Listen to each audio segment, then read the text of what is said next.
The Paradigms trial was a double-dummy, double-blind study. In English, that means that one half of the enrolled children received active tablets containing fingolimod and injections that didn't contain any biologically active substance, and the other half received injections weekly of interferon beta 1A and took tablets that did not contain any active treatment.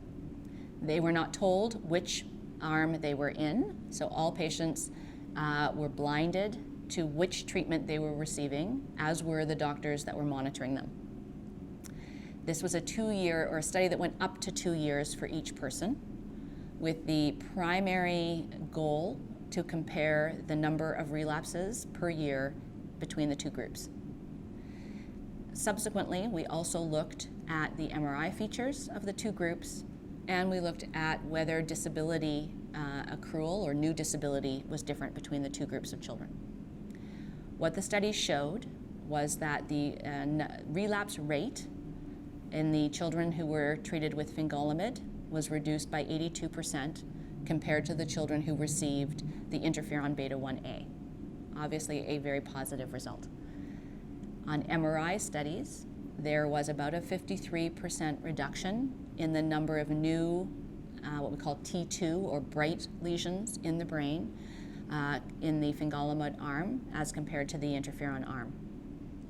The interferon arm also showed a higher rate of new what we call enhancing lesions, which are areas of lesion that light up, if you will, when given gadolinium dye, which indicates that the lesion is very active.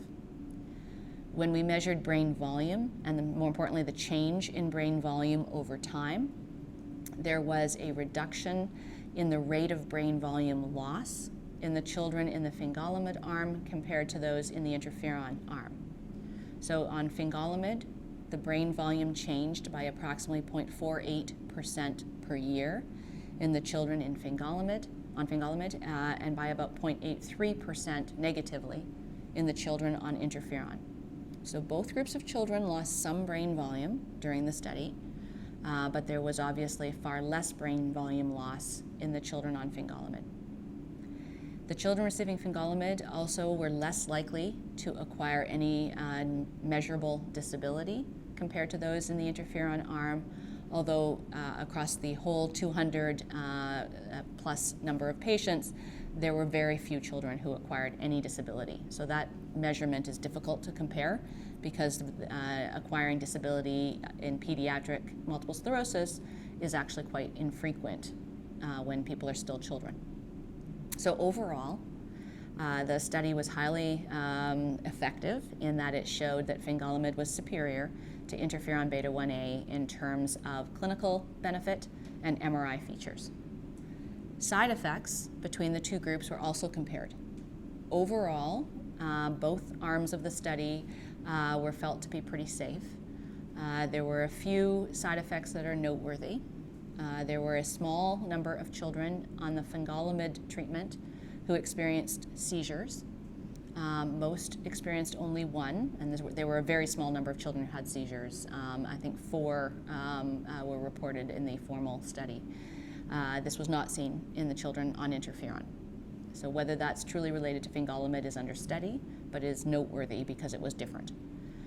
In the interferon arm, as we would expect from that medication, there were a higher number of patients who reported flu-like symptoms, which is a known side effect of interferon. Other than that, in both groups, the frequency of infections or any other complication was infrequent and not particularly different between the two groups. I was discussing the phase 3 Paradigms trial when I was referring to the study that showed fingolimod to be more effective than the interferon that it was compared to.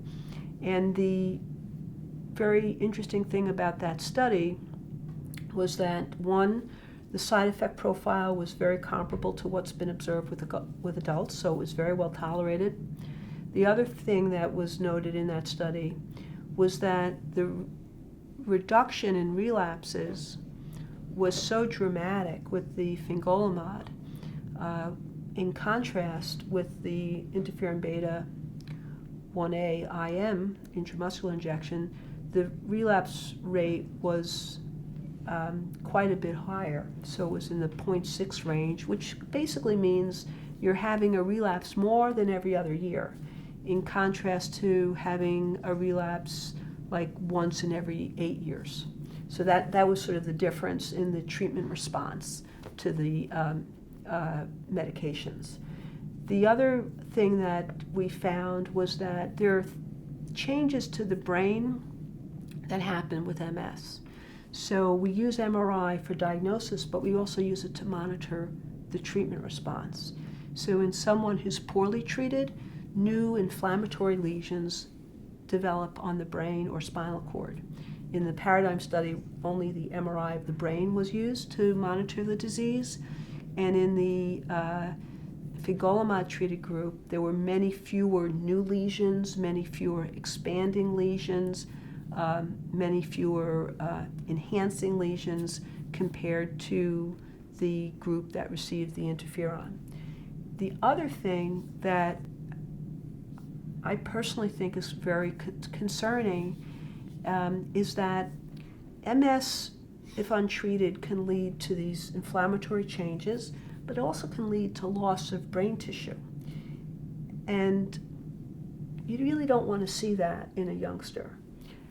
The fingolimod was better able to preserve brain volume in the treated patients compared to the interferon-treated patients. So that's yet another benefit that was observed in the study.